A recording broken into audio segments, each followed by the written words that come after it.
Morning everyone. আজ সকাল সকাল উঠে পড়েছি। উঠে রেডি হয়ে নিয়েছি। আজকে আমরা যাচ্ছি তারকেশ্বর বাবার মাথায় জল দিতে। অনেক দিন ধরেই প্ল্যান ছিল, তো হচ্ছিল না। হঠাৎ করে ঠিক হয়ে গেল। আমরা সবাই বন্ধুরা মিলে আজকে যাচ্ছি তারকেশ্বর বাবার মাথায় জল দিতে।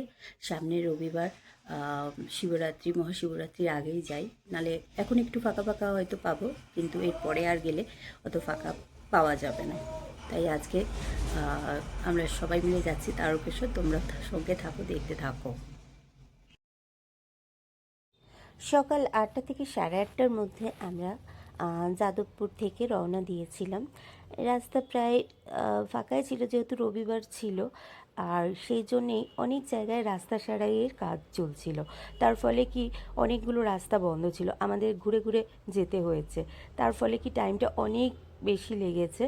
ওই আমরা মন্দিরে পৌঁছাতে পৌঁছাতে ওই ধরো হয়ে গেছিলো 11:30 পৌনে 12টার মতো। ও মা গো, দেখো এটা হলুদ হয়ে আছে, দেখো ভীষণ সুন্দর, ভীষণ সুন্দর। একটু নাপতে পারলে ভালো হতো বলো ওইখানটা। এখন না, আগে জল টল দিয়ে আসো, তারপরে নেবে। আসল কাজটা করে এসো। হ্যাঁ হ্যাঁ, বাবার মাথাকে জল দিয়ে আসি। তো সর্ষে ক্ষেত, সত্যি ফেরার পথে যদি সময় আর সুযোগ থাকে অবশ্যই নেবে দেখবো। এই যে এইখানটা দেখো, এটা হচ্ছে গোপীনগর, বুঝলি তো? আসার সময় এখানে খুব সুন্দর জায়গাটা গো। এটা হচ্ছে একটু হরিপাল নেবে। এই ফেরার সময় তোমার সামনে না না, এখানে রাস্তায় একটা গেট করা আছে, এটাই হচ্ছে মন্দিরের রাস্তা, এদিক দিয়ে যেতে হয়। কিন্তু সেদিনকে বিশিষ্ট কেউ আসার জন্যে মন্দিরের ওই রাস্তাটি বন্ধ থাকায় আমাদের আরও ঘুরে ঘুরে যেতে হয়েছিল। এখন আমরা পৌঁছে গেছি ওয়েস্ট বেঙ্গল গভর্নমেন্টের একটা গেস্ট হাউসে, যেটা হচ্ছে নটরাজ ট্যুরিজম প্রপার্টি। পরে এসে তোমাদের সুন্দর করে দেখাবো পুরো গেস্ট হাউসটা ঘুরে। এখন এখানে কার পার্ক করলাম, আর এখানে একটা রুম আমরা বুক করেছিলাম পুজো দেওয়ার পর এসে এখানে একটু রেস্ট নেব বলে। তো চলো তাড়াতাড়ি আমরা পুজোটা দিয়ে আসি আগে, বেশি টাইম নেই, মন্দির বন্ধ হয়ে যেতে পারে। এখান থেকে মন্দিরের দূরত্ব বেশি নয়, পায়ে হাঁটা পথ। দেখো মন্দির চত্বরে চলেই এসছি প্রায়।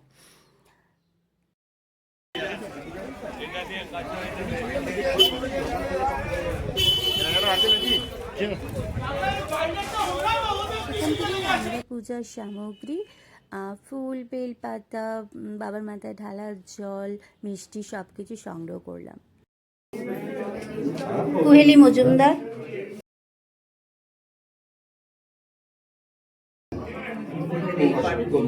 কাশ্যপগোত্র।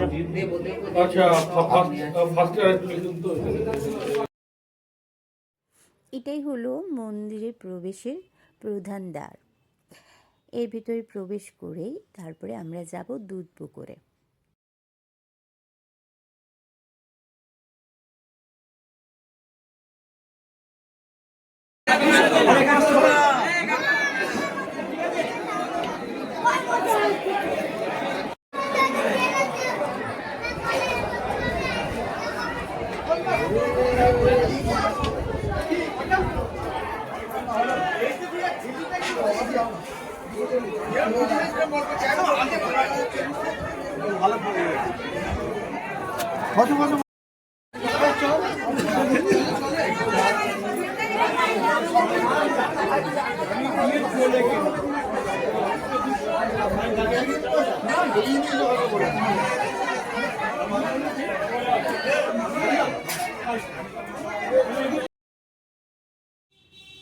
এটাই হলো দুধ পুকুর, এখানেই সবাই স্নান করে তারপরে বাবার মাথায় জল ঢালতে যায়।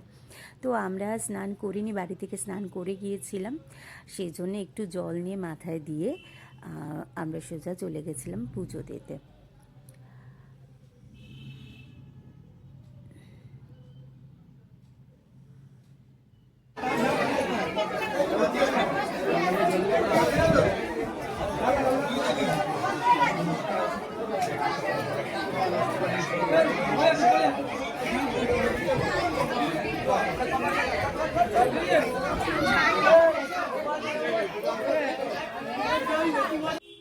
এটাই বাবার মূল মন্দির। যেহেতু এখানে ক্যামেরা অ্যালাউ নেই, আমি দূর থেকে জুম করে ভিডিওটা নিয়েছিলাম। তো পুরো পুজো দেওয়ার পর আমরা পুরো মন্দিরটা প্রদক্ষিণ করে মন্দির থেকে বেরিয়ে এসেছিলাম।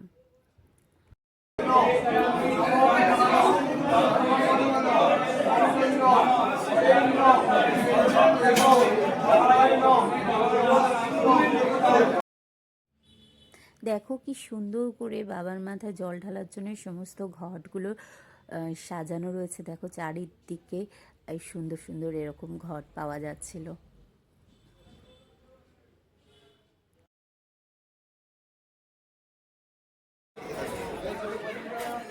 না না কিচ্ছু মেরে নে।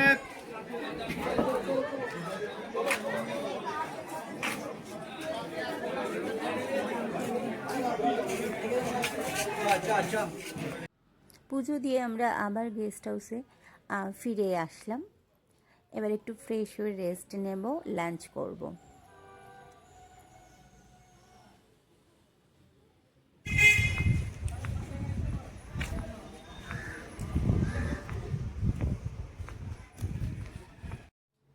দেখো দোলনা দেখে আমরা সবাই বাচ্চা হয়ে গেছি, সবাই এক এক করে দুলছি যে যার মতো।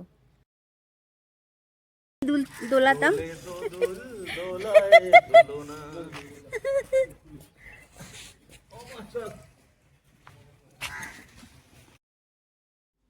গেস্ট হাউসের রিসেপশনটা খুবই সুন্দর করে সাজানো ছিল। দেখো প্রথমেই ঢুকে একটা অ্যাকোয়ারিয়াম দেখতে পেলাম, ছিমছাম কিন্তু খুব সুন্দর। দেখো তোমরাও যখন যদি পুজো দিতে আসো অনায়াসে এই গেস্ট হাউসে এসে রেস্ট নিতে পারো বা থাকতেও পারো, অসুবিধা নেই। ভীষণ সুন্দর আর নিট অ্যান্ড ক্লিন।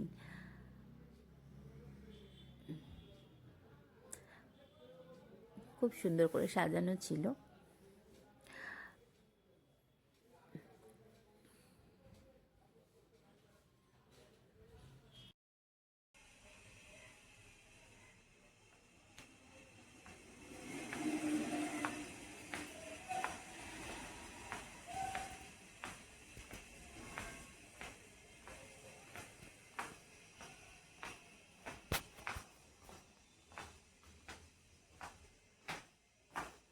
লিফটে করে যাব উপরে।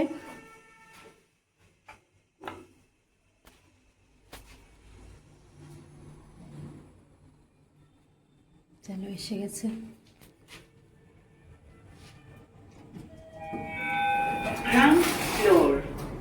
আমরা যাব ফার্স্ট ফ্লোরে।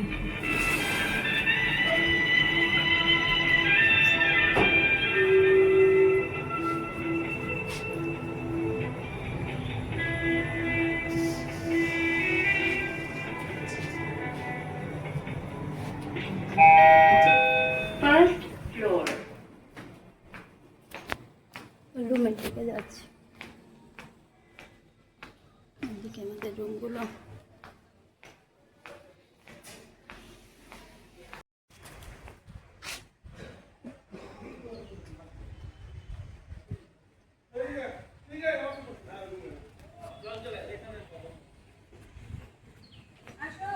চলো চলো যাচ্ছি।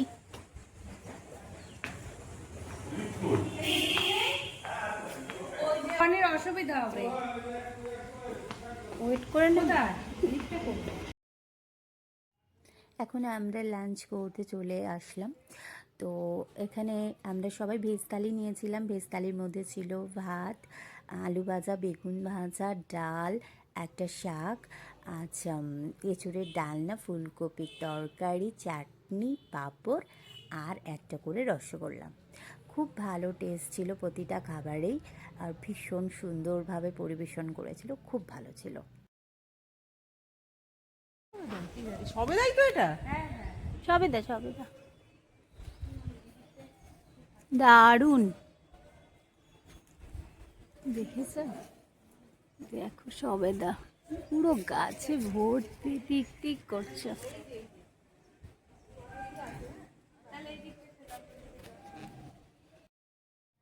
আমিও এখন বাচ্চা হয়ে দোলনায় দুলতে লেগে গেছি। আসলে দোলনাটা এমনই একটা জিনিস, বাচ্চা থেকে বুড়ো সবারই খুব প্রিয়। তা দেখলেই মনে হয় একটু দোল খাই। প্রপার্টিটা ভীষণ সুন্দর, নিট অ্যান্ড ক্লিন, ভীষণ বড়। আর এদের নিজস্ব একটা কিচেন গার্ডেন আছে, তো ওখানে সবজিগুলো ওরা রান্নার কাজে ব্যবহার করে, একদম অর্গানিক সবজিগুলো পাওয়া যায়। আর এদের প্রপার্টিটা বিভিন্ন অনুষ্ঠানে ভাড়াও দেওয়া হয়। তোমরা যারা পুজো দিতে আসছো অবশ্যই ভিজিট করো, ভালো লাগবে আশা করছি। দারুণ সুন্দর একটা সর্ষে খেতে এসে দাঁড়ালাম বাড়ি ফেরার পথে। দেখতে পেলাম রাস্তার মধ্যে, দেখো খুব সুন্দর সর্ষে ক্ষেত। আমাদের ওখানে তো দেখতে পাওয়া যায় না। দারুণ সুন্দর লাগছে, দারুণ সুন্দর লাগছে। আমি দাঁড়িয়ে আছি একদম সর্ষে ক্ষেতের মধ্যিখানে, দারুণ লাগছে। দেখো চারদিকটা কি সুন্দর লাগছে সত্যি। আগে যদি ডিসেম্বর বা জানুয়ারি মাসে আসতে পারতাম তো সর্ষে ক্ষেতটা আরও ভালো দেখতে পেতাম, অনেক দূর দূর দূর থাকতো সারা ক্ষেত জুড়ে। এখন তো কিছু কিছু অংশে রয়েছে, তাও ভালো লাগছে, খুব সুন্দর লাগলো। চলো এখন আমরা বাড়ি ফেরার উদ্দেশ্যে রওনা দিয়েছি। আজকে সারাটা দিন খুব ভালো কাটলো, পুজো দিলাম, খুব ভালো করে বাবার মাথায় জল ঢাললাম, খুব সুন্দরভাবে সারাটা দিন উপভোগ করলাম, শস্য খেতে নামলাম, ছবি তুললাম, মজা করলাম। ছোট্ট এই ভিডিওটা যদি তোমাদের খুব ভালো লেগে থাকে তাহলে লাইক শেয়ার কমেন্ট করতে ভুলো না কিন্তু। সবাই খুব খুব ভালো থেকো, সুস্থ থেকো। চলো টাটা।